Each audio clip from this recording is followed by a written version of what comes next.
I'm not going to say a single word about the Tennessee Titans record against the Indianapolis Colts because I was a punter, and there's no reason for me to talk about that. With that being said, we did not punt much against the Tennessee Titans, so you probably have no clue who I am to begin. Look, I'm unstoppable. Forget your defense, nothing but an obstacle. Run it back, switch it up, call it audible. Serving up them Hail Marys till the game over with the showstopper. So hot, you gotta blow on it. I said I'll huff and I'll puff, then I'll pass to my left while I'm looking to my right. Hit him right in the chest. It be looking like magic. Better give me the throne. I ain't talking about Patrick, but I rep my home. I'm never at the end of my zone. I'm bad to the bone. Eating up these pig skins like they chicharrones, and you a douche cabron. Mira at the mirror on the wall. I'm the greatest of them all. They gon' put me in the hall. Your name is only written in a bathroom stall. Quit your stalling and make a play. My drive too long. Pop the clutch, I don't pump the brakes.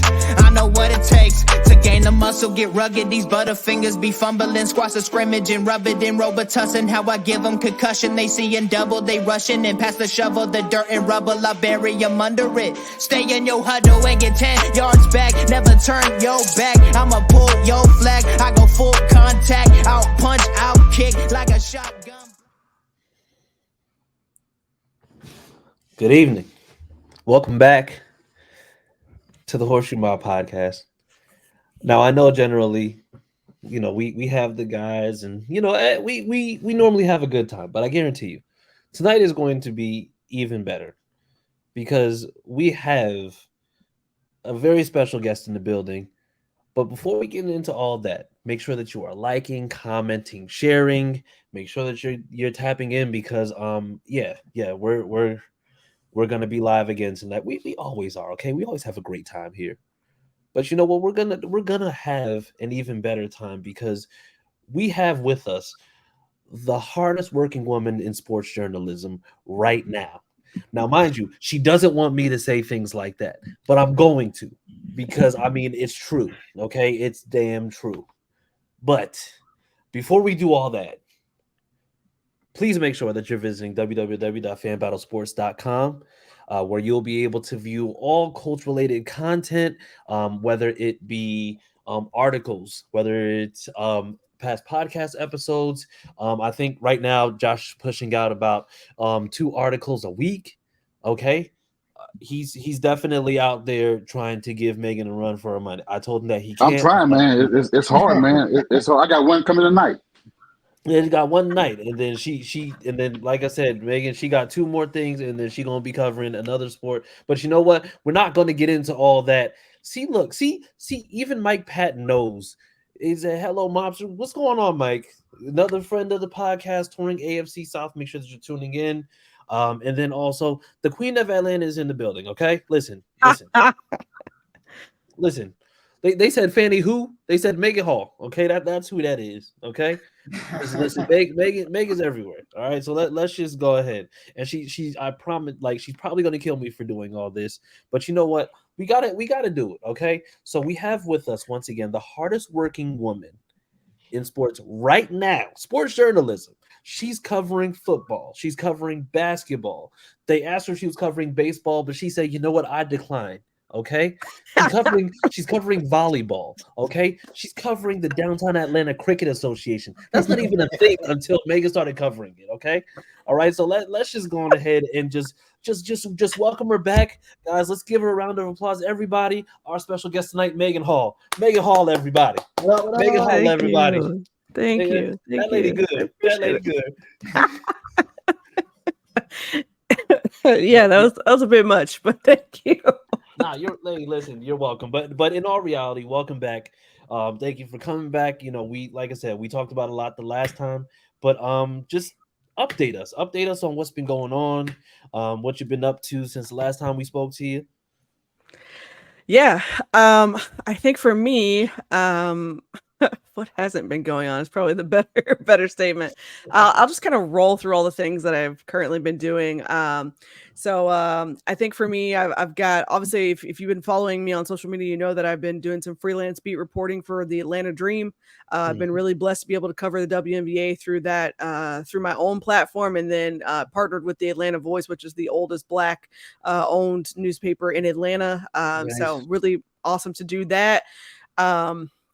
Started covering volleyball, which was a really, like, I wasn't even checking for it, to be honest with you. But hey, when you're sowing into the right people, God will bless you tremendously. So I'm super blessed to be able to have that opportunity. I look forward to building relationships with the Atlanta Vibe, which is the Atlanta's newest pro team. And so they are part of a new pro league called the Pro Volleyball Federation as well, which I think there's 7 other teams across the league. So super excited to get to do that. Yeah, I mean, I don't cover cricket, but I try to keep my hands in other things as well. Soccer has been really good for me as well. Covered a couple Atlanta United matches. Again, super blessed to be able to do all these things. I couldn't have imagined this from my wildest dreams, probably since the last time I talked to you guys. A couple more things have happened too. So I'm actually in school right now at Full Sail University, getting a certificate in sportscasting. Yeah, so I will graduate with that on September 29th, I believe. Nice.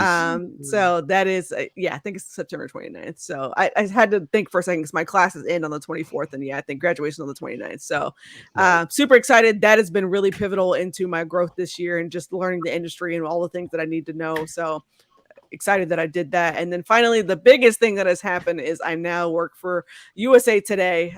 So I work for a specialty content site. It's sports and pop culture. It's called For the Win. Shameless plug. It's ftw.usatoday.com. You'll see a couple of my articles out there already. I did a one on tennis. So of course, again, covering sports that are all over the place. But tennis, I've done some football, did some basketball actually today. So yeah, I really like it so far. It's totally in my element. And I fit right in with the staff, and they've been so awesome in welcoming me. And so, oh my gosh, Mike Patton said somebody's gonna say it, Meg, for the win. Yes, thank you. Mike knows, man. Mike knows. Okay, Mike knows. Listen, Mike has been my like hype man for a minute now, but I have to give a lot of credit to him. Honestly, he put me on, took me underneath his wing last year. Shout out to Chris Lewis because he's the one who connected me with Mike. And yeah, he's been really pivotal. So my definitely have to give big shout out to him. But yeah, that's all the things I've been doing since the last time you guys talked to me. So I think I don't know what staying unbusy is now lately. I feel like I'm always doing something, but again, I'm super blessed, and a lot of it has been attributed to just being out here grinding, man, pulling up, putting a lot into my brand, putting a lot into who I am. And this is the first time, very transparently, in my life that I have chosen myself and sewed into myself. Nice. I am a selfless person to a fault, and I've put my family, friends, work, everything else before me. So this is what sewing into me looks like. So you're seeing some really good thanks, Mike. You're seeing some really good things happen now because I've been sewing into myself. So I look forward to more of that. No, that's dope. So the thing is, I'm not far off by saying the whole cricket thing because it's absolutely a possibility. I mean, I think cricket is probably the only thing. Cricket and swimming, and I mean, honestly, it's just like this. At this point, I'm not even going to rule them out. I mean, I wouldn't. The Texas Cricket League just had its first season, so don't be surprised if cricket spreads into the U.S. I'm just saying. Okay, noted. Specifically in Atlanta. It's like the second destination out here. So like I said, I love hearing about like all the progression, like I said, of everybody that we've had on. I think like you and I have interacted a lot, and we've always talked about like not just the sports aspect, but just like the continuing to build. So it's great to see. It's always great to see. Now, moving into Colts football, what's not great to see is when the Colts have to sign O-linemen off the practice squads.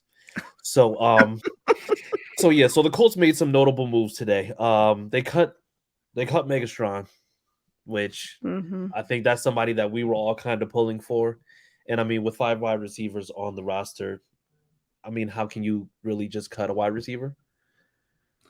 I mean, they got him for like the 8th time, so. Yeah, well, not the 8th, but like, like the 2nd or 3rd. But I mean, here's the thing though. To me, that says that he's not developmentally where he needs to be. I think the issue was that, right, he always flashes in the preseason, right? He's a preseason legend, so to speak. Like Yeah. Colts fans always get super excited about him. And I think the issue has been, can he take it to the next level? And I think that he potentially is not there yet. And that's probably why you're seeing a lot of this kind of back and forth with him. The guy certainly has the physical traits to be the wide receiver. Like he's huge. He's a big dude. But putting it all together, it can be very, very tough. And so I think for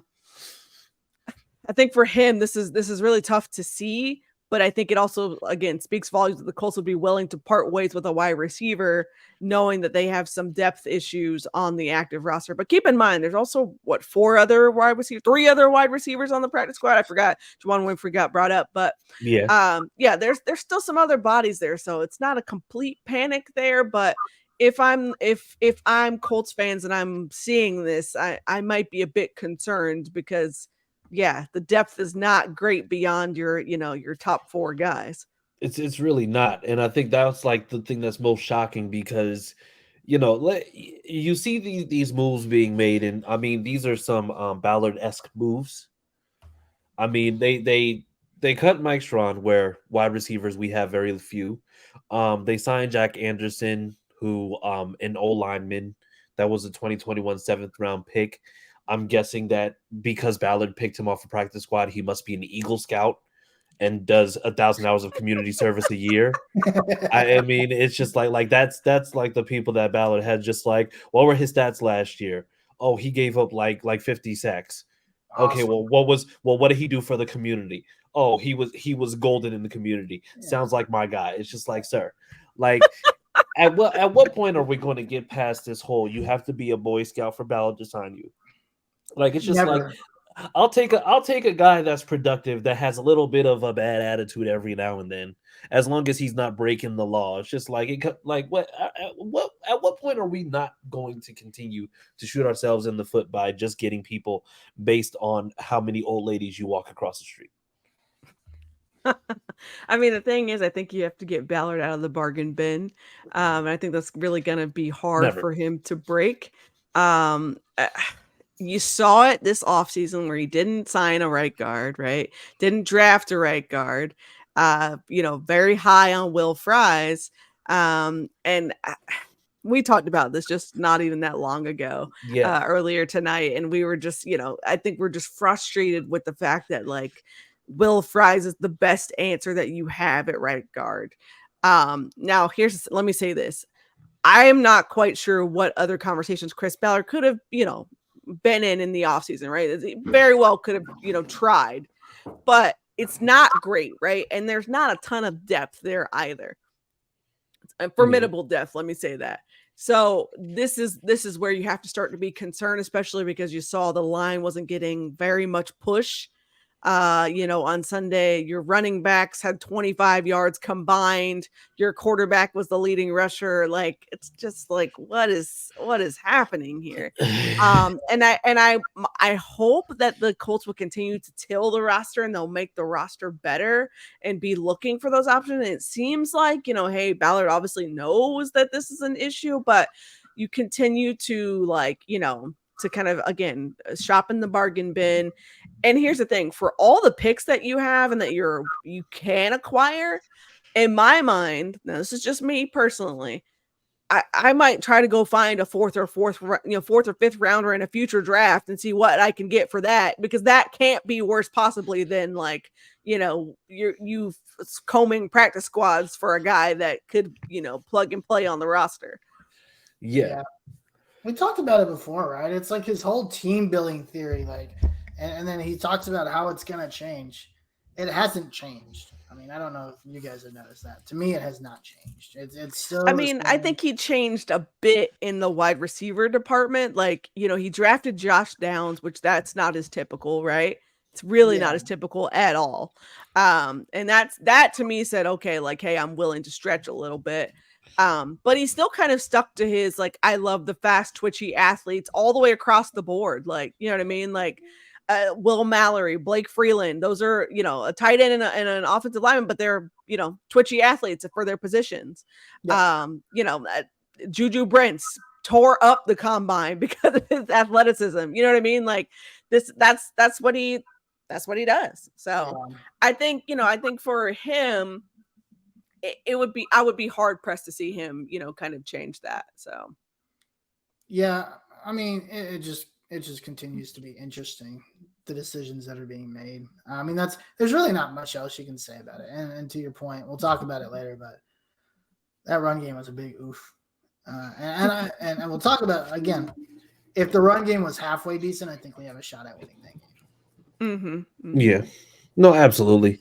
And then on to a lighter note, in non-Chris Ballard fashion, he actually did go after he went after our KJ Hamler, who is a smaller, faster wide receiver, who was a former second round pick that he didn't have to give up a 7th rounder for. I actually like Hamler. Mm-hmm. To me personally, I think it would actually be like a good signing. He is a little bit injury prone, but I mean, this is also somebody who does have a little bit of upside. Yeah. Well, so I know we have a need a wide receiver, but why do we think that he went this route more so than anything else? I mean, you want my honest opinion? Availability. Yes. Yes, very much so. Yeah, availability is a big thing. I mean, the other thing is, like I said, like you got to go away from your typical. What big body wide receivers do you know are available right now? None. I mean, that are gonna fit the Chris Ballard mold, right? They got to be big body wide receiver, you know, long arms, twitchy fast, you know, 4.5, 4.4 speed. Like, it's just not a whole lot of those sitting out there. So it's availability. I wonder if some of this is also like maybe Steichen, maybe pushing some of this as well with him and saying, hey, I've got a certain system that needs certain types of guys as well. Yeah. And maybe that's where they differ philosophically, and maybe that's where some of these moves are coming from. Maybe that's where I feel like that's where the Josh Downs move came from. And I think that's more of like, hey, I've got a new guy. Let me see what he thinks, and maybe Steichen with the help of which I think is an excellent scouting department, said, hey, I mean, the Josh Downs move actually came from Reggie Wayne. That's how Josh Downs got to Indy, was because Reggie Wayne was like, we need this guy, please go get him. Yeah. And I think, you know, again, does everybody have to sign off on that? Of course, right? Everybody's got to sign off on it. But if you got a guy in there banging the drum for him and convinced that he is the guy, like, you absolutely try to go get him. And I think you saw, you know, when they did, like, you know, kind of the behind the scenes, that Chris Ballard said, hey, we tried for 30 minutes to go up and get this guy and we couldn't. And so we kind of lucked up and he fell to us. But that tells you how much that they were like in on that guy, which also made me a little sad that they didn't try to go get Jaden Reed. That was the other guy that I had on my list of like, ooh, he would look great in a Colts uniform. But same thing, smaller body wide receiver, twitchy fast, crisp route runner. Yes, very crisp route runner. So yeah, again, it's all about availability at this point, in my opinion. And you gotta do something else that's, you know, that could get hopefully net results. I think one of the things, and I think this is again, this is not necessarily me like saying, hey, we need to do this, but one of the things that made, for example, the Patriots such a mismatch for several years, they had so many different sized guys. They had little Wes Welker out there, like, you know, breaking ankles. And then you've got rest in peace, Aaron Hernandez out there. You got Rob Gronkowski out there. I mean, you got all these, like, who do I even like? What? You've got Julian Edelman out there. Like, pick your poison size wise. And it's not like the smaller guys weren't dogs either, because they were. So if you can emulate that some kind of way, I think that would make the Colts really a walking nightmare for defenses, because they got to figure out, okay, well, it's not like I can go knock this little guy off of his route. Like, that guy is actually probably going to shake me right out my cleats. And then I got to go, deal with these other two bigger body guys. So. Yeah. You know what? I like Josh Downs. I like what he's been able to do. Like, I think in the limited showings that he had, I mean, this is a guy who's like 5'10", who plays like he's like 6'4". So he's somebody who's like much tougher. It's just integrating him into the game plan so that you'll be able to, like, he'll actually be able to consistently just be a nightmare for him. But, we know that it starts with, being able to kind of have that variety, and then also getting the run game going. Yep. So with that being said, moving into the game this past Sunday, Colts played the Jags at home for the home opener, or for the season opener, and there was a lot of different things going on. So I'm going to actually just lead us in from the very beginning. And you know what, Megan, I'm going to give you the honor to go ahead and just kind of start us off. Unless you were dealing with the Metro Atlanta Ping Pong Association, in which case then I'll have Josh go ahead and lead us in. You know what? Actually, let's do it. Let's have Josh lead us in, and I'll hop in. I love hearing from you guys. Josh, Austin, if you guys want to hop in, let's hear what you got to say. Well, Austin, okay, yeah. I was impressed with the team. It was a lackluster run game. We had the quarterback running for his life and running for some positive yardage, which you really don't do that all the time. But they got to get those kinks worked out with JT, and hopefully he get back on the field after week 5, by week 6, I think. Mm-hmm. Yeah, I think so. And the passing, I was definitely surprised to see him throw the ball. AR throw the ball 37 times. I didn't think that they would do that. But they showed confidence in their quarterback. The fourth down with Shane Steichen was a little bit of head scratching. But he's showing his confidence in his quarterback, and we never did convert any of them, I think. Which I was a little down on, but I'm still excited to see what comes, because he said he's going to be aggressive. He said it in his press conference when he got signed. He's going to be aggressive. So I was happy with it on the offensive side, but defensive side, we definitely are back. We definitely are back. Everybody played a huge role. Samson we always pick on Ballard for us, signing cheap guys, but having Samson in there, and he was stuffing the run. He had some couple pressures that was he was close to getting it to the quarterback. I saw Quiddy Pay get in there. Grover Stewart was excellent. Big Defoe, that guy there he was a game changer.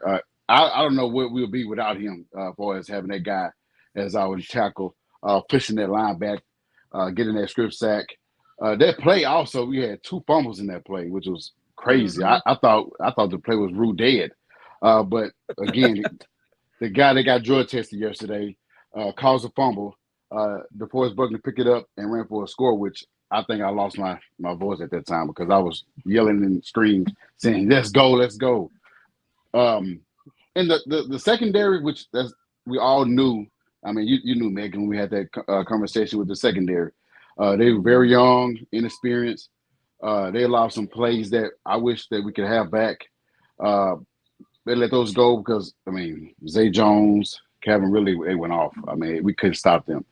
And once we did stop them, that's when Evan Ingram went off, which was it was a headache. And I don't know if you guys see it. I saw it, but there's a little bit difference with Shaq Leonard.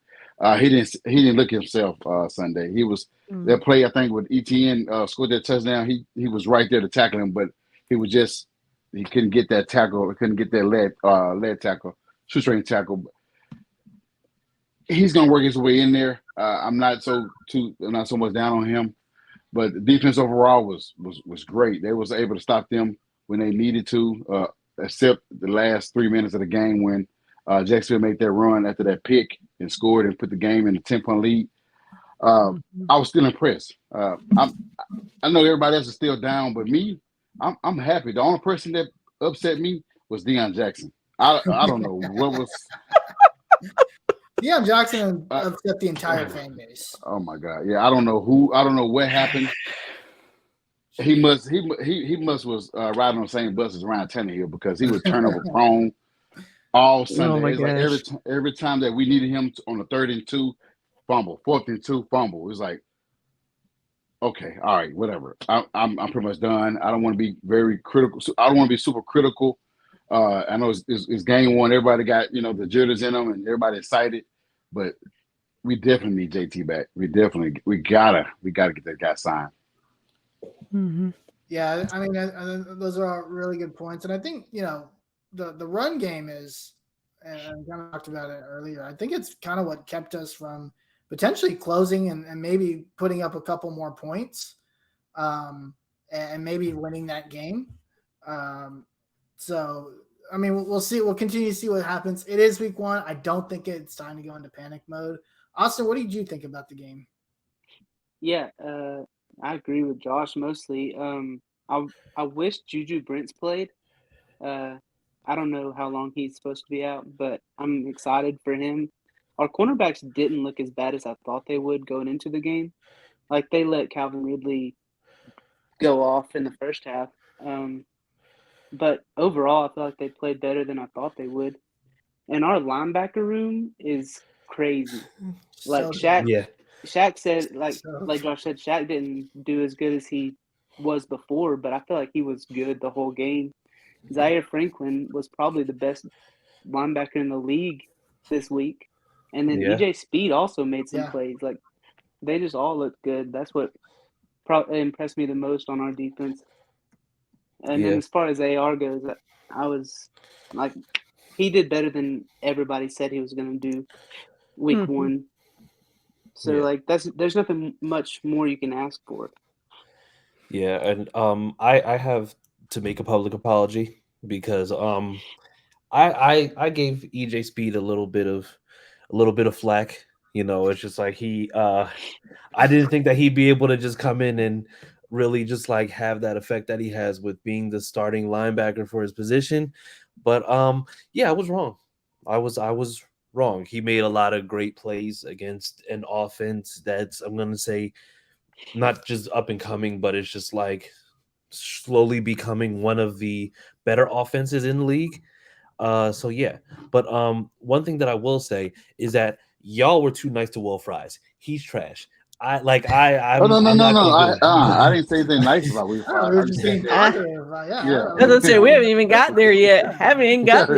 Okay, cool. Okay, then I left him out. I'm gonna let you. Purpose. Yeah, I'm gonna let you cook, Megan, because I was just like, hold on, and we ain't saying enough about Will Fries right now.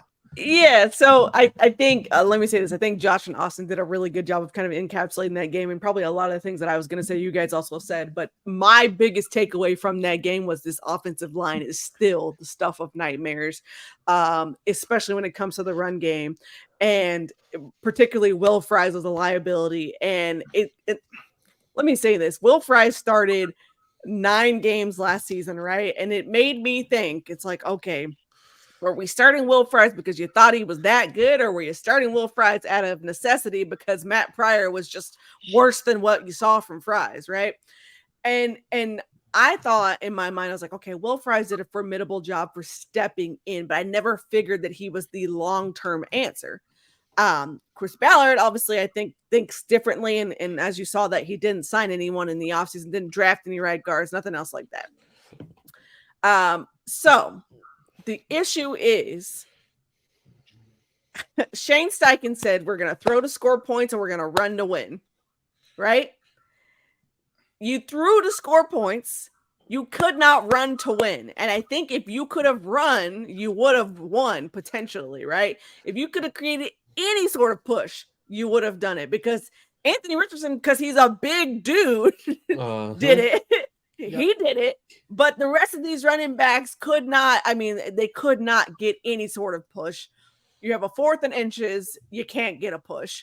And these are the moments that I think made the tenure of Frank Reich very stressful, right? And you hope that these would get fixed with adding Shane Steichen. And I'm not saying they won't, but this first game tells you still got a lot of the same issues, different coaching staff, still the same issues. So in my mind, it's like, okay, if it's a different coaching staff, then the roster is where I have to turn.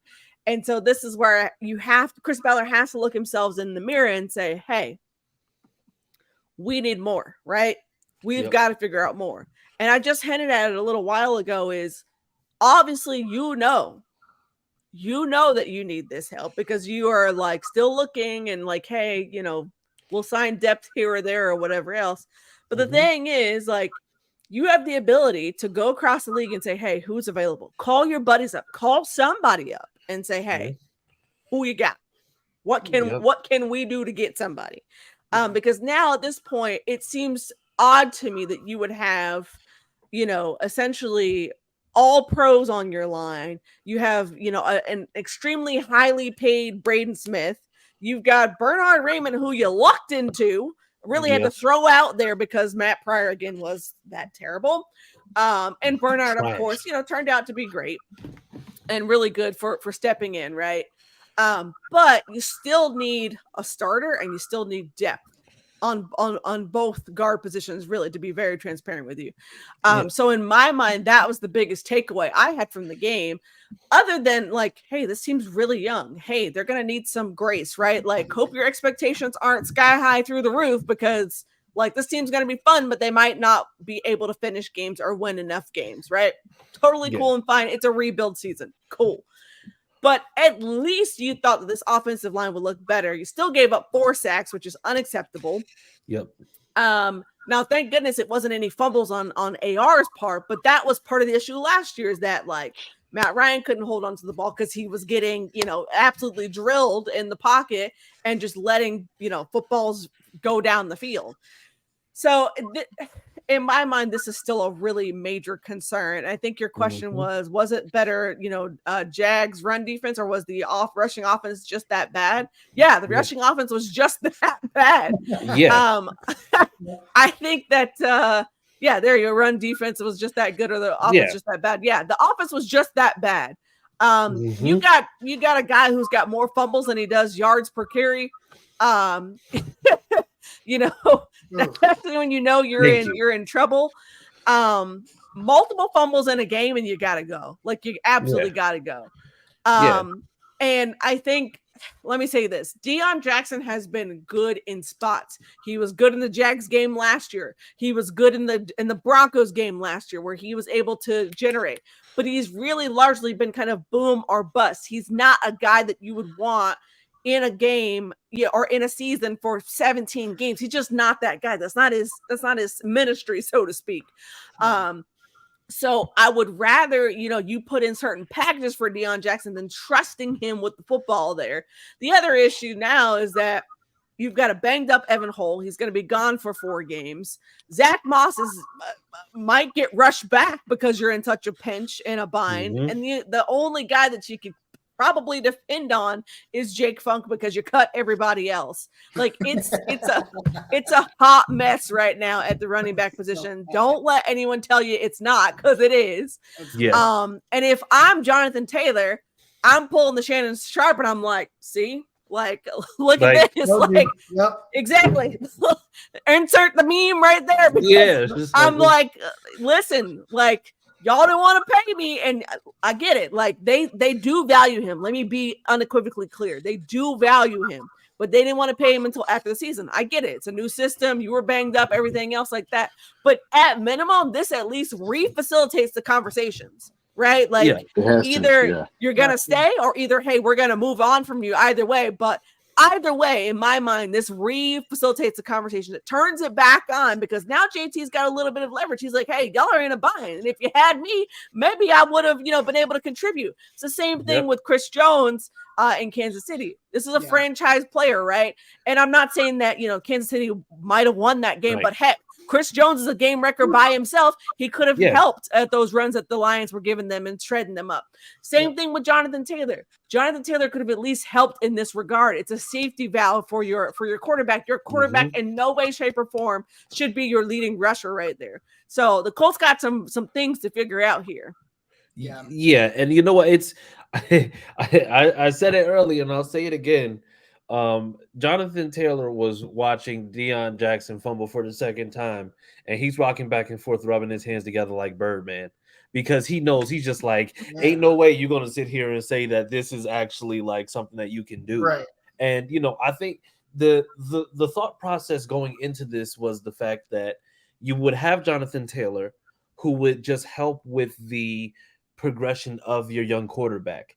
And I'm going to say to a certain extent, it's just like I knew that they would do a lot of read option, that they would go with a lot of those things where even if the O-line isn't as good, you have somebody like Jonathan Taylor who can make something out of nothing.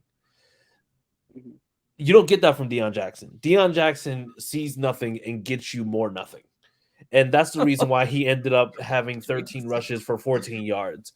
And it's literally, it's the 1 yard per carry and having 2 fumbles. Like, there's no way that you believe that that's something that's sustainable, or you think that that's just a one-off. You see that and you get worried. Now, mind you, you saw what happened the other night, Thursday Night Football. You saw that Chris Jones wasn't there, and they blatantly ran up the middle to begin the game. Because they're sitting there saying, oh, you'll probably need to pay this guy because I'm running right through where he would normally go and probably punch me in the mouth. And the thing is, and this is the case too, because now you have teams that are just like, oh, you running with that guy? All right, bet. Let's do it. And it turned into Meghan Hall being called back on a big run. It ended up Deion Jackson, having 13 carries and going nowhere, and then also fumbling twice. And it was just like you said, he was good in spots, but spots is different from being the guy that they know, because the Jags, all they got to do is just watch what he does, and then you see exactly what's going on as far as the offense goes. Just be like, okay, dare him to run. Yeah. Like, Jonathan Taylor is the missing piece in this offense, and I get his stance on wanting to get paid, but at the same time, it's like, this shows that you really can't afford to have that standoff, because Anthony Richardson, with him having that youth to him, is willing to run. And we don't want him to be willing to run.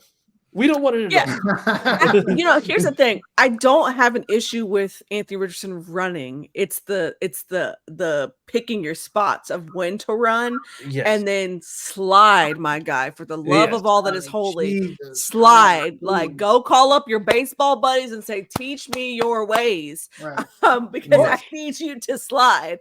Or he eventually started running out of bounds. I'm fine with that too. Get your little 4 yards. Yeah, so run out of bounds. I'm cool with that too. I'm cool with that as well. Like, it very much reminds me, if you see Patrick Mahomes, like when he does run, he typically tries to get to the boundary and quick, right? Like he knows, all right, I need to get out of bounds. Totally cool either way. But yes, for the love of all that is holy, slide. This is the same thing I preached with Andrew Luck, who was also willing to go the distance, sacrifice his body for the team. But for the love of all that is holy, slide. Yeah. But I think this also puts the onus back on the Colts to say, all right, what are we gonna do here? Because this is a mess. And I was just thinking while you were talking, is that, to be honest with you, Deion Jackson has been suffering for a little bit since the back half of last season. He hasn't been as productive as Zach Moss was.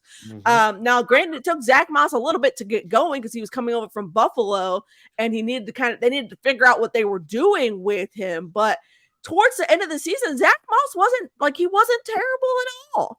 But I don't remember Deion Jackson standing out past the Jacksonville game, the second one. Past obviously we watched that terrific Broncos game.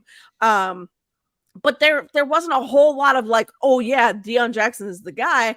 And even so, to be quite honest with you, I thought Deion Jackson might get cut this offseason when they drafted Hall. And this was long before the JT situation is where it is now. But in my mind, I was like, oh, he might not make the roster because it's gonna be JT, Moss, and Hall back there, and roll with that. Yep. I mean, Hall's skill set is much more dynamic now. I think, and maybe I'm just prejudging this here, but Deion Jackson can be more explosive at times. But give me Evan Hall. He's a much bigger back. First of all, seeing him in person, he is sneaky thick, and I don't like calling guys thick, but he's sneaky thick. Hey, he's solid dude. I won't say it. I won't say it. But he's a solid.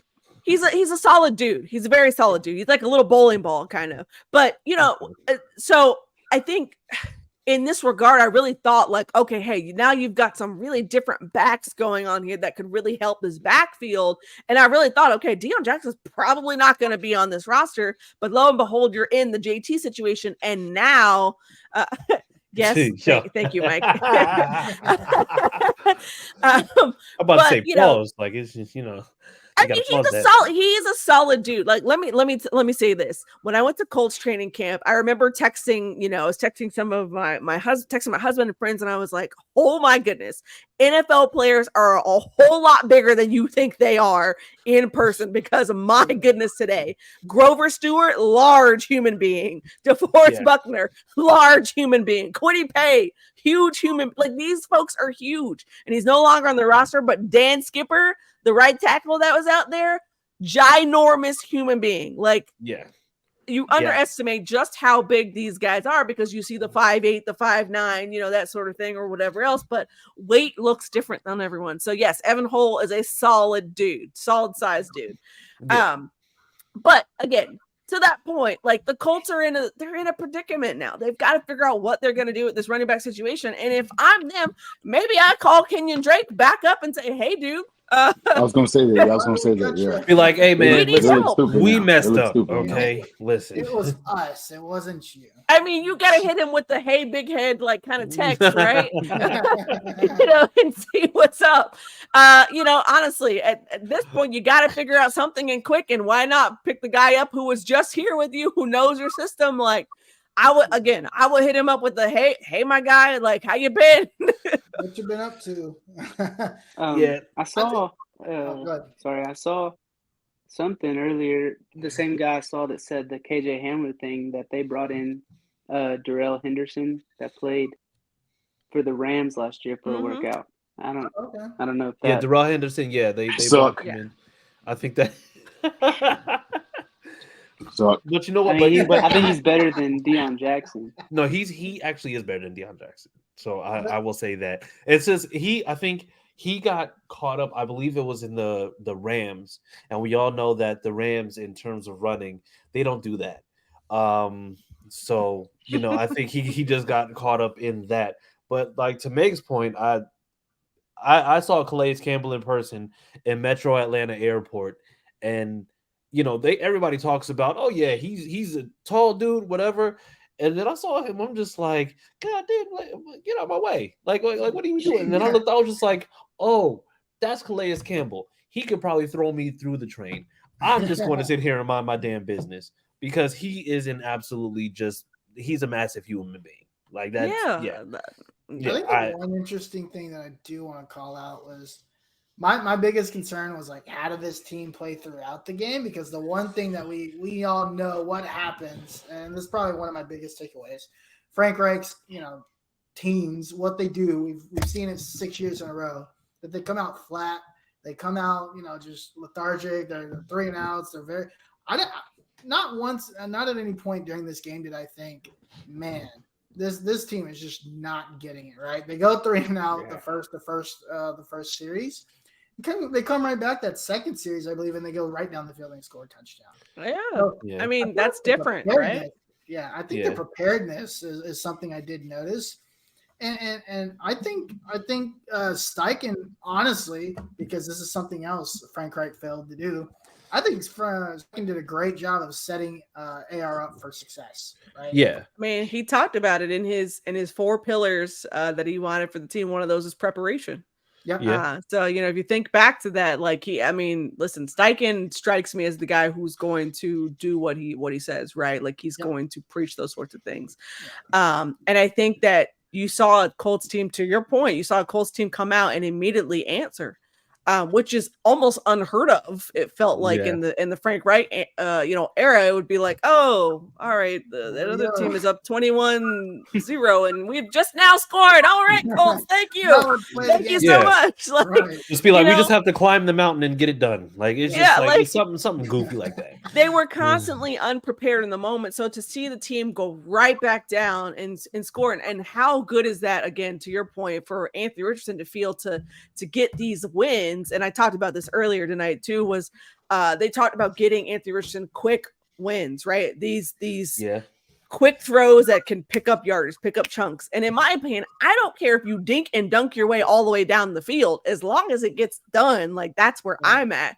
It doesn't have to be these huge dynamic throws or these dynamic crossing routes. And I don't care, as long as you are getting positive yardage. You saw Michael Pittman Jr.'s touchdown was a screen, which I was like, what? Wait, a successful screen? Are you serious right now? Yes. Like, what? And granted, that part of that was, Michael Pittman Jr., like, basically evading the tackles of like 6 people. But to that point, usually the most successful screen I had seen, I think, in a Frank Reich era was like something that went for like 15 yards. And I was like, all right. Yeah, like, I think that was like 2 years. It was with Carson Wentz. I think that was the best one we ever had. And then we ended up like completely like collapsing that game. Yes, but see, that's the point, that we can pinpoint a successful screen because they're so far and few in between. But that's the point. Like, I think Shane Steichen is we're just seeing the beginning of this, what could be this dynamic playbook, right? And I think that the more that Anthony Richardson gets comfortable, the more you'll see pull out of him, especially as the season goes on. Like, I'm expecting these first several games, you got 4 division games in your first 6 games to be rough, right? Like, you got Jags, you got the Texans, you got Titans, you come back and play Jags, you got Baltimore, you got the Rams, I think is the other game. Like, these first 6 games are probably gonna be brutal. Just want to throw it out there.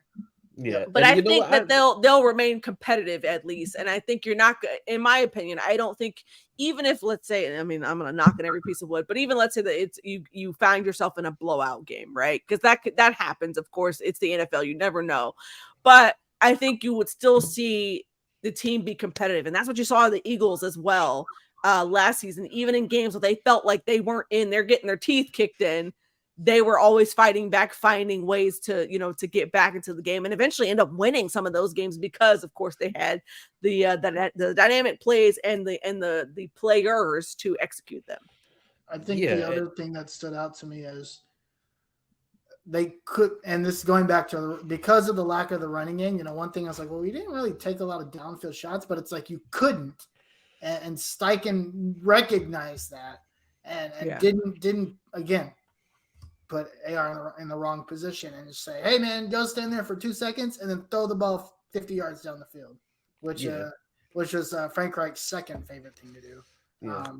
Is just say, hey man, go take 6 hits and then throw it like 40 yards down the field. And if you can't do it, we'll just say you don't have any arm strength. Yeah, and you know what? So the thing is, I want to make sure that I point this out, because I don't know if you've seen it, Megan, but I think we've seen it on Twitter, because I refuse to call it X. But we've seen, like, there's people who have criticized Anthony Richardson, for saying, oh, well, the completion percentage was low, or he doesn't know how to throw short passes. Everything is a downfield pass, and you see that he's actually done that in this game, and now the nitpick is, okay, but his air yards aren't that, like, what do you what do you say in terms of just like people who are trying to quantify exactly what was done in this game by him doing 2 things that they deemed were a glaring weakness for him? So I'll say this. I think people are often prisoners of the moment, right? and they don't remember the things that were said in the off season, right? The off season feels like a lifetime ago. But if you're a true football head, then you know, like, okay, these are the things I want to see out of my quarterback, correct? A lot of other people also could be casual fans, and this is not me slighting the casual fans. I'm just saying casual fans in terms of like, hey, I turn on football and I want to see dynamic plays. I want to see the big plays and everything else. But a true football head and someone who is truly watching their team and wanting to learn the things that they need to about their team will want to see, can he make the 1 to 10 yard throws? Can he make the 10 to 15 yard throws? That was the largest knock on Anthony Richardson, is that he couldn't throw a 6-yard slant. He couldn't throw a 6-yard out. He had too much velocity on those footballs. He didn't have enough, touch or tightness on those footballs to kind of hone those in. You saw it at the combine, right? He still struggled. But lo and behold, at his pro day, which was only a couple weeks after the combine, he had shown an improvement in those. Now, they weren't perfect, but he had shown an improvement, which told me that he was coachable. Now, let me say this. For a kid who was spending 8-9 hours in his playbook on his day off, that lets me know, like, this kid's trying, right? Like, at the very minimum, if Anthony Richardson is not successful, it won't be because he's not trying. It won't be because he didn't do the things that he needed to do. And he said as well, pressure's for the unprepared. So do with that statement what you will. But my point being is that, like, I take all that into consideration when I'm watching him.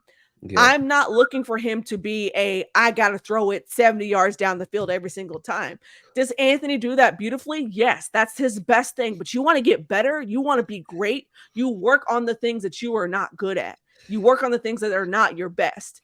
And the thing is, Shane Steichen's also going to push him as a former quarterback, himself, who admittedly has said, like, hey, I don't have the chops to play quarterback, but I can, at least from a physical standpoint, athletic standpoint, but I can show you what it's like to see the field. And Chris Ballard said as well, Shane Steichen and I see the field, they see the game the same way. They're teaching Anthony Richardson to do that same thing. So I have no issue with Anthony Richardson taking, a 10-yard pass, a 15-yard pass. You're not going to get, again, 10 passes down the field that are all 80 yards. I think people were clamoring for that last season because you couldn't even get anything past 20 yards with Matt Ryan. So now they want to see all the give me the bombs, give me the dot. Like, they want all of this without really thinking about, like, that's not really how things work, right? Like, it is a methodical, when you want to see the real true testament of a coaching staff and a rookie quarterback. Allow him to march down the field. Allow him to literally dink, dunk, whatever his way he's got to get up the field and keep it clean football and playing smart football while doing so. Yep. That's what I think is what people need to remember.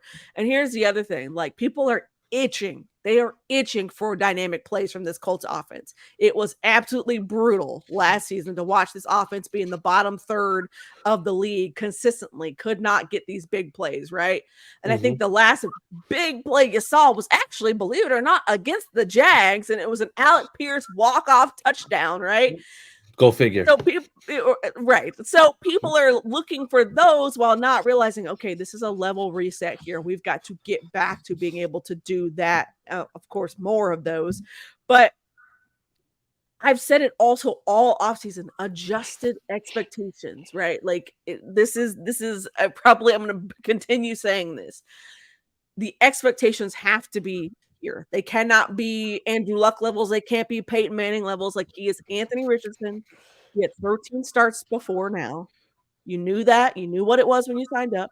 You've got to be patient, right? You've got to be. And lo and behold, the guy who had the most question marks, right, is the guy who had the best day on Sunday out of all the rookie quarterbacks. So everybody chill, everybody breathe, and let the man grow in real time. Chill. Yeah, and well said. That was well said. That's very, very prolific as usual. Appreciate it. I mean, we would only expect that from the hardest working woman in sports journalism. So, but you know what? Let's go to the other side of it, because I think it's like we got caught up in I'm gonna say the on field stuff, but moving towards like the off the field stuff. because we know exactly what's happened regarding, Ballard. He had a press conference last week where he was talking about roster mechanics and, they're moving pieces around. But, I'm going to say, and this isn't just for Meghan, this is for everybody, but did Ballard do enough to put the right pieces around Anthony Richardson leading up to this first game and for the foreseeable future? Is JT on the field? He is not.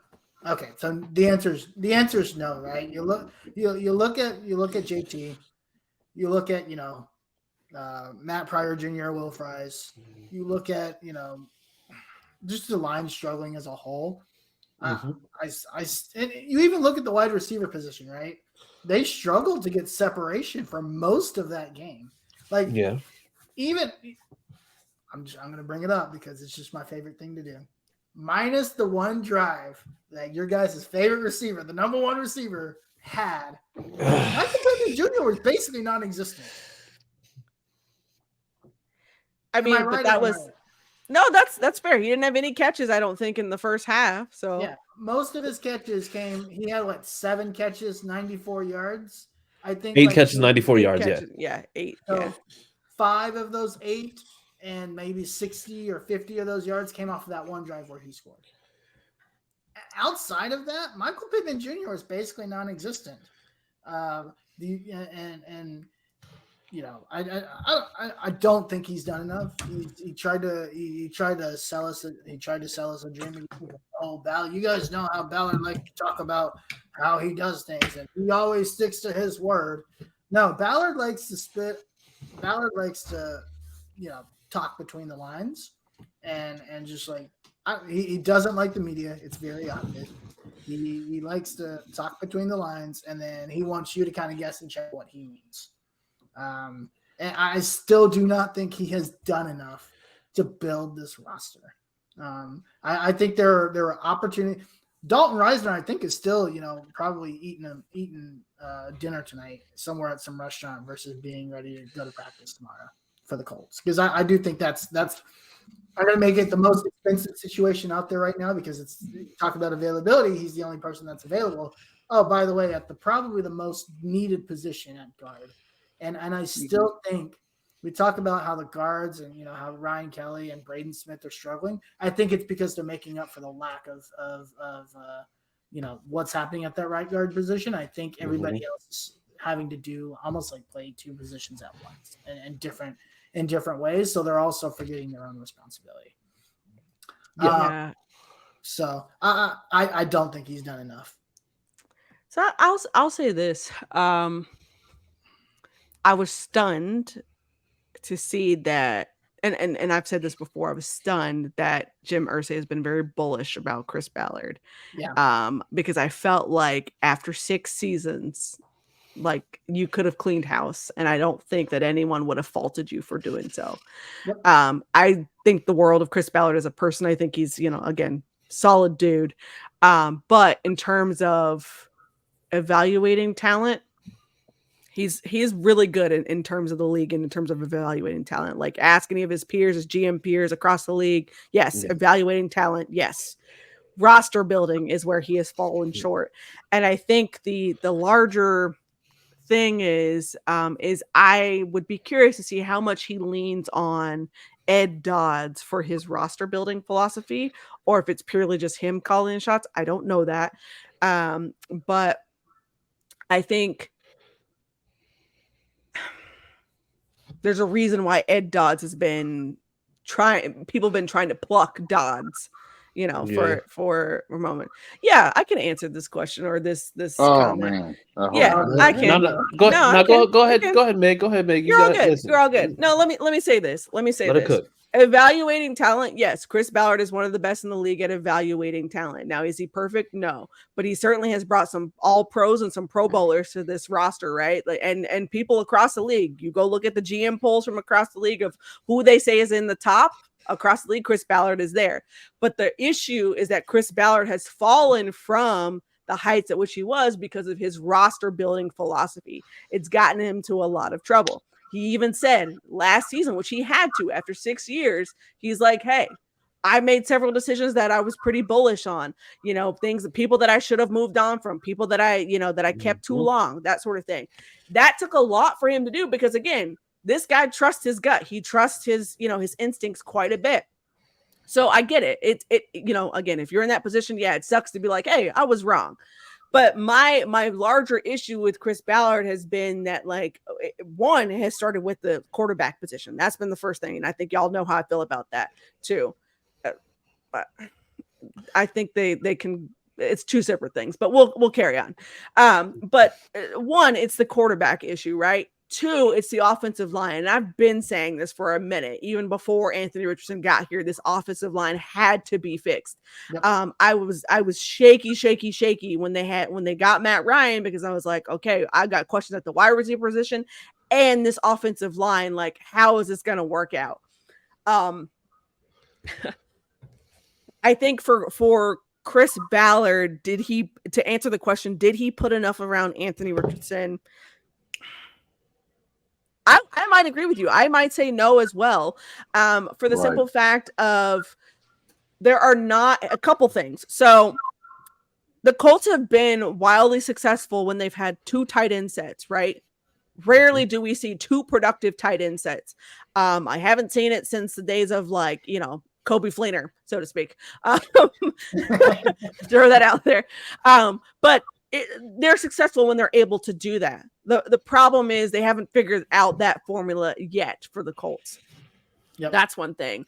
The wide receiver position is really a question to me when Josh Downs has beat out Isaiah McKenzie. So it's really interesting. Chris Ballard obviously selected Downs. Reggie Wayne had the ear of Chris Ballard about Downs. He goes out and gets him. He also picks up Isaiah McKenzie as a veteran presence to help, that sort of thing. But Isaiah McKenzie cannot beat out Josh Downs for the slot receiver role. So that is another, like, what? Okay. Yeah. So I think that, there's not enough there. And then here's the other thing. I've said this for a couple of seasons now too. If Jonathan Taylor were gone tomorrow, which obviously we know he's not here, what were the Colts going to do at running back? Like, that has been my thing for quite a while now. And I thought maybe, okay, like, hey, Evan Hull could be that answer. He's a dynamic back. He's got special teams experience. He's got receiving abilities as well. He's the yin to JT's yang. But now Hull's even out with an injury. Obviously, you can't account for that. But the problem is anything past that is just not great either. Zach Moss out with an injury. He's probably your most formidable guy. So it's a hot mess from that standpoint. And here's the other thing, and I think that people don't talk about it enough, is that Chris Ballard has a unsightly knack for getting players who just rack up injuries. And I don't know if this is a Colts training staff sort of thing, which I don't want to blame the training staff, but I really think it's more so on Chris Ballard, and it's just unfortunate luck as well. But it's at some point it's got to fall on someone, and I think it falls on Chris Ballard because it continues to be that problem. So I think his ability to evaluate talent is slowly dwindling away from the upper echelon it was from when he drafted a Shaquille Leonard, right? Yeah. To the point now where it's got us even questioning, like, has Chris Ballard done enough? And I think that's really where people have, I think Undisputed's, comment is like, are you sure about him evaluating talent? Yeah, he's still a pretty good talent evaluator, but it's quickly going down now. And if this Colts team completely is a raging dumpster fire this year, yeah, don't be shocked. And I've said this too. Do not be shocked if Jim Irsay comes back on his word and says, "Hey, Chris Ballard, you're out of here." Yeah, I mean, we've seen him do it before. We saw him do it with Grigson. Yeah. I mean, so the thing is, it's not uncanny for it to do so, but I think it's just like the way that people have kind of soured on him. I think for me, it's just like I spent those first few years just being like, well, you know what? It's just like he's been all right, making sure that they have the cap space, only to roll the cap space into next year. And yeah, you're gonna sign your guys like, Quentin Nelson. You're gonna sign your guys like Shaq Leonard, but then you're just consistently still trading down the draft. You're consistently still not going after guys that that you should go after. I think the most surprising move that he ever did was signing Yannick and Stephen Gilmore last year. And I mean, even with those, I have a feeling that behind the scenes they almost had to tie his hands behind his back just in order for Ed Dodds to make the call for Stephen Gilmore and Yannick Ngakoue to come in. Like it's like if it his it I'm gonna say it's just like he gets these guys who have this tremendous upside, but for some reason or another, you have to absolutely be a Boy Scout. You have to be somebody with the high character. You have to do this, that, and the other. And it's like, okay, I get it. You want to get somebody who has that good character, who has that good upbringing, that good background. But at the end of the day, you need to be drafting guys based on what they're doing on the field and how they're producing, and not what truly their character is. I mean, unless they're just sitting there have more arrests than touchdowns in college, then of course you're going to stray away from guys like that. But right now, it's just like, I think there's a balance in that. Like, you do need your high character guys that can lead your locker room, guys that can but you need your dogs. We don't have any dogs on this team. Anthony Richardson might be the one. You have Shaq right now. I mean, you got DeForest Buckner, you got Grover Stewart, dog. Yeah. I just feel like there's no good balance. I think there was one comment made about don't forget that he's lost a Hall of Fame court. That was 5 years ago. Can we get off of that now? Like, that was so long ago. Today was his birthday. Happy birthday, moving on. I mean, but that was my point too, is that like you can't use that as an excuse anymore. And I think Undisputed had said in the comments there, when he didn't draft a quarterback in 2020, he should have been fired. Then I let me say this. I don't know about fired, but certainly it's been on my like radar since then, is like, I absolutely am all in on DeForest Buckner, right? Like, DeForest Buckner is great. But if I had the opportunity to go out and draft a franchise quarterback, I'm not taking the Buckner trade. I'm going to go get a franchise quarterback, because you know who was in that 2020 draft? Jalen Hurts, Justin Herbert, Tua was in there. Like, there's plenty of like a Joe Burrow. They were all in that draft. Like, you could have gone up and gotten someone. And he even admitted later that he's like, oh, well, if there was ever going to be a draft for us to move up and get one, it was the 2020 draft. And so I'm like, how long did you think you were going to go without a franchise quarterback? And I get it, right? Like, getting a franchise quarterback has to be right, which is what he said all season. We got to get it right. It has to be right. Like, blah, blah, blah. Like, right. Okay. I totally get that. But in the end, like, you got a lot of grace for not getting it right. Like, a ton of grace for not getting it right and plugging people in. So in my mind, I think you were in your own head about not getting it right and just didn't want to pull the trigger because you didn't want to be wrong. But this franchise couldn't afford to go that long without a franchise quarterback. And now you've gone, what feels like a lifetime without one to finally get one now. And now you got to start all the way over from the bottom. Yeah, but but I think one point of contention for me is the fact that if he goes and drafts a quarterback in that draft, I don't think that he puts them necessarily in a good situation, because we've seen that he's not willing to go after those guys who you would consider like those dogs, right? Like, the thing is, you go and you get Joe Burrow, and then what do you do the year after? You get Jamar Chase. Like, you get Tua, and then what do? You get aggressive. You trade away a bunch of picks. You end up with Tyreek Hill. You end up with Jalen Waddle. You end up with all these pieces to put pieces around them. And no matter what, even with the quarterback situations that they've had in this time, the best two receivers that we've had, and mind you, this is from a stats perspective, Michael Pittman Jr. has went over 1,000 yards one time. And that time that he did that, the second best receiver after him was Jonathan Taylor.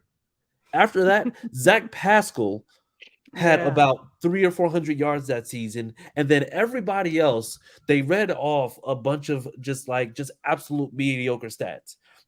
I think this was the first year, or matter of fact, last year and this year were the first 2 years in a row where he actually invested some higher picks in wide receivers. And I think he took like a 2-year hiatus from doing that, just saying, okay, well, we need pass rush. We need pass rush, absolutely. But you used the first 2 picks of the 2021 draft to get Kwity Paye and Dale Odenigbo when you knew for a fact that you needed to go and get more offensive pieces. Yeah, when I you think the had other Terry thing that you're McCall, forgetting is he didn't have a good track record of drafting wide receivers either before now, which is why he took that hiatus. If you remember Deion Kane, if that name rings a bell for you, but I think that he was almost afraid to draft a wide receiver in fear of being wrong. Darius Fountain was the other guy who I was thinking of, but yeah, like these guys who were on the roster for what, a year, if that, and and then gone. Was it Isaiah too? Isaiah Ishmael from Syracuse. Might be late round guy. Yep. Yeah. That name sounds familiar. Maybe a 6th or 7th round dude, but what's his name? But the guy who was the best friend to Mike Strachan. It was what's his name? The one who had the touchdown catch in Arizona 2 years ago. Desmond Patton was the other guy. There you go. Desmond Patton, Paris Campbell. Yeah, and then you take Paris Campbell. He finally gets healthy. He has a solid season. You let him ship his way out to New York. Well, because they weren't going to pay it. They weren't going to pay him what New York was willing to, that's to pay. Fair, but at the same token, you've got to find that balance of saying, yes, I won't pay Paris Campbell, but I don't have anybody else. I just drafted this rookie quarterback. I'm 3 years behind. Because I admitted 2 weeks ago that I should have signed somebody, or I should have drafted somebody 3 years ago. And then I'm just going to get rid of anybody that can help make him successful. I mean, I get it. You want to be your guy. You want to do blah, blah, blah, blah, blah. But I just – and I kind of blame Jim Irsay on this too, because I think Jim Irsay is just equally as guilty of hanging on to too much for too long. He did it with Ryan Grigson. He did it with Chuck Pagano. He did it with Frank Reich, and he did it with – and he's doing it right now as we actively speak with Chris Ballard. Yeah, I think the Paris Campbell pick wasn't a bad pick at the time. Like it really wasn't. Yeah. Paris had the elite speed, again, big body wide receiver, that sort of thing. Like he was a dude. But the dude couldn't stay healthy, and he finally does. And to your point, I was actually a little shocked that they let him walk. Not stunned, but a little shocked. Yeah. But again, I think they weren't going to pay him, even though it wasn't that much more. They weren't going to pay him what the Giants were going to pay him. So I think he was like, hey, I can go get somebody who's younger, who can put up the same sort of production. Maybe. Yeah, and I think the one thing was when you talk about like Terry McLaurin was like, okay, it's just like we're going with the Ohio State guy. I get it. It's just like they're generally decent with putting out like good wide receivers, but with the whole DK thing, I think DK for as good as he was when it came to like having all the physical attributes, if you look at college, you realize that it's just like he had a lot of issues in college, and when it came to him with injury. And I don't think anybody foresaw him really panning out the way that he did. We just knew that he was a combine god, and he just ended up just being that guy. But I mean, if you look at the stuff that he was dealing with, it's just like there was a reason why he fell. And he's good now in the system that he's in. But the other issue was the routes too. Exactly. His routes weren't the best either, which is why he fell. Despite, you remember that viral picture of him, like where he looks like a cyborg standing up there with no shirt on. Like, they were like, okay, cool, that's cool. Like, that dude is like super jacked, but he can't run the routes we need him to. So that caused him to fall. I mean, now let me say this. Terry McLaurin still being on the board, I was absolutely sick. Absolutely sick with that pick. Oh my God. Absolutely sick. Now, don't get me wrong. Paris Campbell was a solid pick at that moment. At that moment. Let me clarify that. At that moment. But I was still absolutely sick that Terry McLaurin was on the board. So wasn't Terry McLaurin the number one on the exact same team? Because they both went to Ohio State. So he basically picked the number two the exact same season from the exact same team when he could have had the number one. Like, and then I don't know. I don't know. It's frustrating. Yeah, he should have been gone after last season. They both should have been gone after that Jaguars catastrophe. And I'm still shocked that he's here. And then the whole Jeff Saturday. Well, that was Irsay. That was Irsay. That was all Irsay. And to me, it's just like I feel like that's where the daughter should step in and just tell him to just go play guitar somewhere and let us handle it. I mean, I think that was Irsay trying to find anything to to get a hold of his team, right? Because even when you hear the story about it, he's calling Jeff Saturday up in the middle of a football game and is like, what's wrong with my offensive line? He's calling Jeff Saturday because he trusts him as a person, and Jeff had already been a consultant anyways for the team. Chris Ballard admitted they had tried to get him on a couple years ago, and he was like, nah, I'm good. But Irsay, like, coming through in the middle of the game is literally like, oh my God, my franchise is unraveling in front of me. I need to do something quick. And Chris Ballard obviously said to him, like, hey, I don't really agree with this. Like, no. But, ultimately, Irsay made that call. Now, it predictably went about as well as you thought it was going to go. But I can't say I blamed Irsay for the fact of trying to find something that works. Now, did I expect it to be Jeff Saturday or want it to be Jeff Saturday for this franchise? No, because I was like, no, this is not the guy. But I think it forced him to say, at minimum, something has to change. Do I think that, Frank Reich and Marcus Brady were made somewhat scapegoats in that? Yeah, because in my opinion, if you're going to clean house, like, clean everybody out. Like, everybody's got to go. Like, we're starting fresh over here. It just didn't make sense for him to fight tooth and nail to keep Chris Ballard. And then you're cleaning staff. You have 9 new faces on this coaching staff this season. 9, which is, in my opinion, that's a rebuild. That's a flat out rebuild. So to keep the GM doesn't make sense in my mind. And again, I know GMs don't just grow on trees. Good GMs don't just grow on trees. I get it. I do. But at the same time, I'm like, this is 6 years. We had 6 years of Ryan Griggs, and you're talking about 12 years of nothingness, basically, of underachieving. At some point, like, you got to just scrap it and say, hey, thanks for playing. We appreciate you. You're a good dude. We have no ill will towards you, but we're going to go in a different direction. Yeah. I think the other piece to this is, and maybe just going back to JT real quick, I would be very surprised and maybe not shocked, surprised maybe, if maybe Jim pulls flexes his muscle again and says, look, man, you're going to have to pay JT, because if this run game continues the way it goes and I have any way to bring that guy back, whether you like it or not, you're going to have to bring him back and pay him, $15-16 million. And we'll bite the bullet later, but we've got to do something now. Yeah. So now we're really quickly, like, because like I said, I know that we've had fun, like it was advertised. So, to the people, you're welcome. Okay. So with that being said, we are actually just really quickly. So Colts versus Texans this week. First game is going to be in the home owned by T.Y. Hilton. Shout out to the Ghost. So quick predictions. Okay.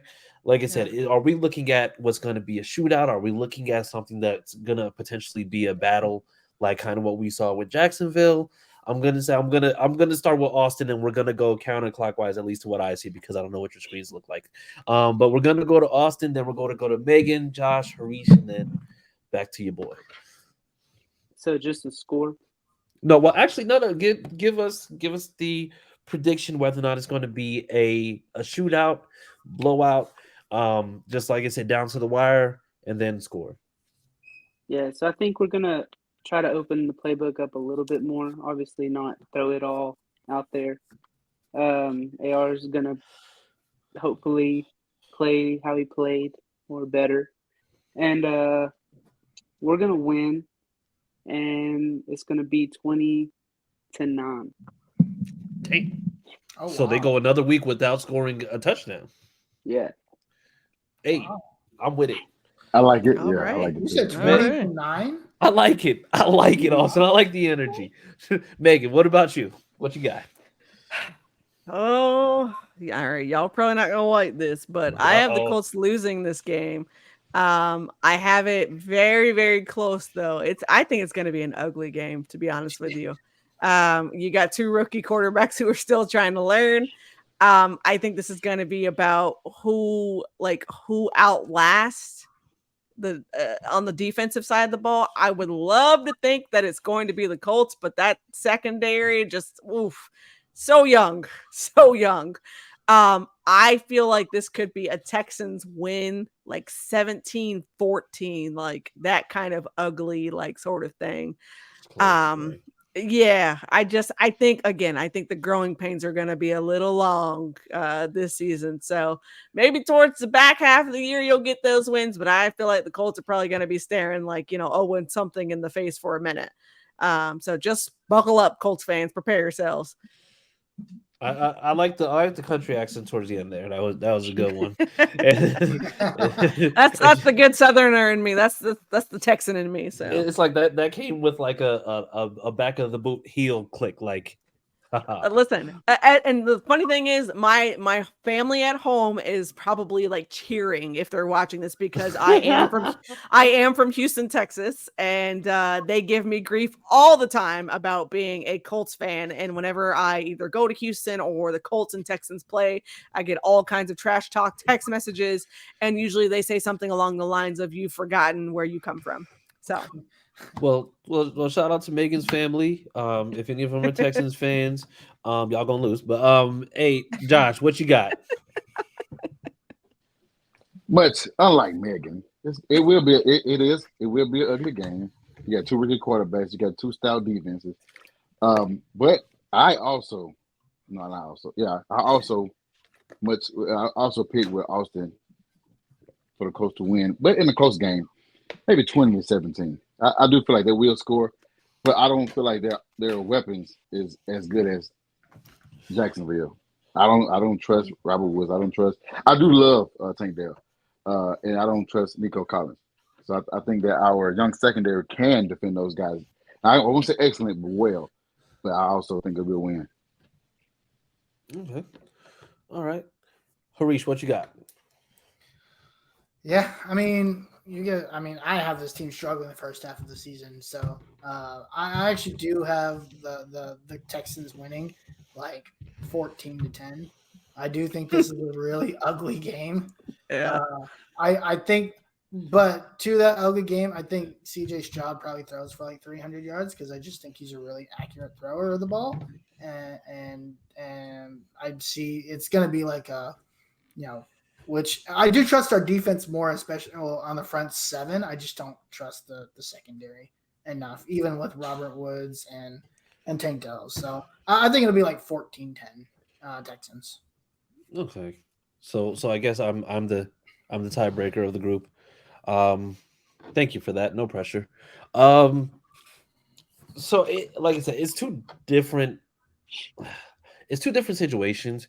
But I think the thing that they have in common is the fact that it's just like they both have very glaring issues.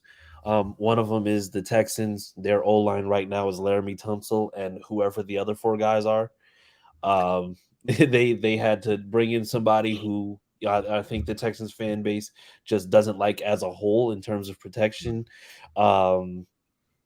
And actually, he's at right guard too. The Texans might just be like damn near the same team. One thing about the Texans is that I do like Derek Stingley. I feel like he's pretty good for them in the secondary. I don't see a lot when it comes down to the linebackers. I mean, that's just the way that I see it. They got Jalen Petrie too in the secondary. I know they got Jalen Petrie, but I know he was hurt. Yeah, he's got a bruised lung, so he may or may not play, but we'll see. Oh well, damn. Well, get better soon, but take the week off. I don't know if you guys knew that, but he had gone to the hospital. He's released, but or something. Yeah, it's a bruised lung. Jesus. Dang, I mean, damn, that's right. Which tells you how hard he got hit to have a bruised lung. Yeah, to have a bruise. Yeah. I mean, Luck got hit so hard his spleen exploded. So I was pretty sure that it's just like, oh, that's. Well, Luck's spleen probably was already on the way to exploding when he was snowboarding that summer. So. That summer? That's like sandboarding. You know what? No, we're getting too far off course here. Okay, so you know what? But the thing is also the Texans and the Colts have a history of really just like kind of getting into these battles. But personally, I just don't see this being any different than how we dealt with them or how we played them. I'm going to say prior to last season. So I'm going to go out on a limb and say